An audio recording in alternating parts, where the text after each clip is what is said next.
Can we stop pretending like atheism is about evidence? I mean, sure, maybe it's not for some people, but I'd like to ask, what is your evidence that it's not about evidence? Very, very few people choose to be an atheist because of a lack of evidence. Again, sir, you're making a claim. Should I assume this won't be backed up by anything? If not, I'm just going to have to reject your claim. It's actually kind of how this whole thing works. If somebody makes a claim, like, say, a religious person making a claim about their God, and then provides absolutely no evidence, then the only thing to do in that situation is to reject the claim. Most of the time, you just hate God and you want an excuse to feel better about yourself.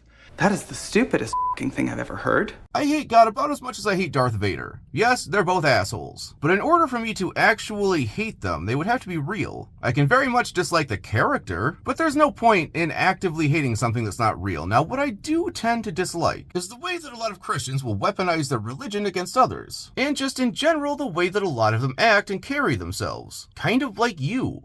And I know this is true because you've been provided with evidence and you just reject it, right? That's not good enough for me. You absolutely don't know that it's true, and you've been proven a dishonest person by making that claim. Yes, there is absolutely evidence for God. I've heard all kinds of evidence presented. It's just that, it's all shit. That's kind of important too, for it to not be total shit. There's shit everywhere!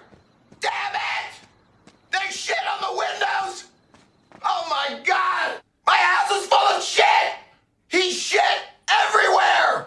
Look what he did! He shit all over the wall! Now, it's one thing if you truly don't know, right? If you haven't heard of the evidence for God and so you just choose not to take a stance, that's one thing.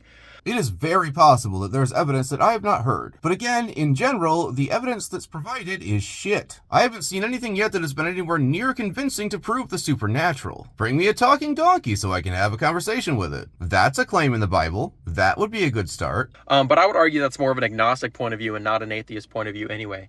All of the people in my comments begging me to provide evidence for the existence of God are probably wasting their fucking time because it's pretty obvious that you're just another vapid Christian with absolutely no understanding of your own religion, or the arguments and evidence used for it. You also look very young, so you could come back and surprise me. But currently you're doing one of the most Christian things I've ever heard, making claims with no backing evidence. It wouldn't matter, right? You just hate him. But here's the good news. You can hate him all you want, but Jesus still loves you. See, I could care less if Jesus loves me. I don't think the character of Jesus is all that great, and his father's an even bigger asshole. That being said, though, we're talking about characters in a book here. Prove that these characters actually exist, and then we can talk. But just to cut right down to the point, the whole argument of you just hate God is really fucking pathetic, and I bet you can do better.